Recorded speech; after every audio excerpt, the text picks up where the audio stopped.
मित्र, या देशामध्ये सत्ता परिवर्तन झालं आणि 2014ला या देशाचे प्रधानमंत्री आदरणीय नरेंद्रभाई मोदी झाले आणि पहिल्या दिवशी नरेंद्रभाईंनी लोकसभेमध्ये जे भाषण केलं त्या दिवशी मी लोकसभेमध्ये उपस्थित होतो। त्यांनी सांगितलं की माझं सरकार हे गरिबाप्रती समर्पित राहील, माझं सरकार हे शेतकऱ्याप्रती समर्पित राहील, माझं सरकार हे युवाप्रती समर्पित राहील।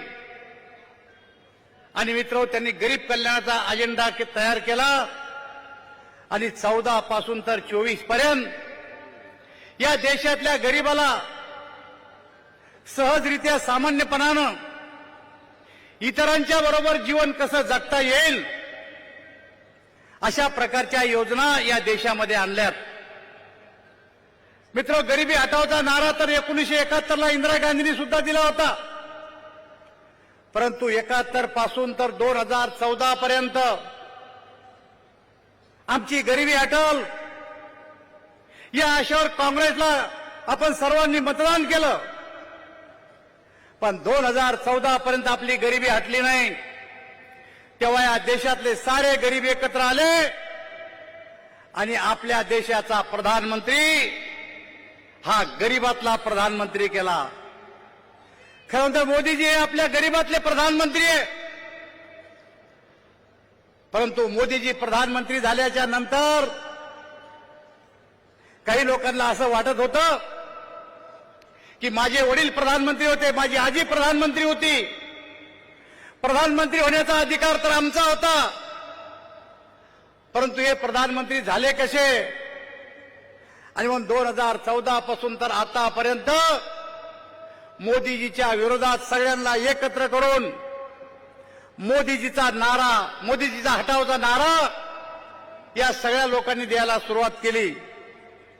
परंतु मित्र, हे सारे जरी एकत्र आले तर मी आजच्या सभेच्या निमित्तानं अमित भाईला सांगू इच्छितो की देशामध्ये 400 पार तर करणार, पण महाराष्ट्रामध्ये 45 पेक्षा जास्त आणि संभाजीनगर आणि मराठवाड्यातल्या साऱ्या सीट आम्ही या ठिकाणी एनडीएला मिळवून दिल्याशिवाय राहणार नाही, असं आश्वासन मी आपल्या आजच्या प्रसंगी देतो। मित्र, एक गोष्ट आपण लक्षात घेतली पाहिजे की आज मोदीला हटवण्याचं कारण काय? तर त्यांच्या लक्षात आलं की जर अशाच प्रकारच्या योजना या देशात राहिल्या, गरिबाच्या कल्याणाच्या योजना आणल्या, तर 2024ला या देशातले 80 कोटी लोक आपला मतदान करणार नाही आणि त्यामुळे मोदीला सगळ्यांनी म्हणून हटवलं पाहिजे। आणि दुसरा त्यांचा मुद्दा आहे, भारतीय जनता पार्टी जातीवादी आहे।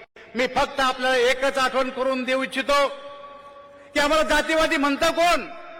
शरद पवार आम्हाला जातीवादी म्हणतात, पण शरद पवार आणि भारतीय जनता पार्टी 1985ला एकत्र निवडणूक लढली तेव्हा भारतीय जनता पार्टी जातीवादी नव्हती का?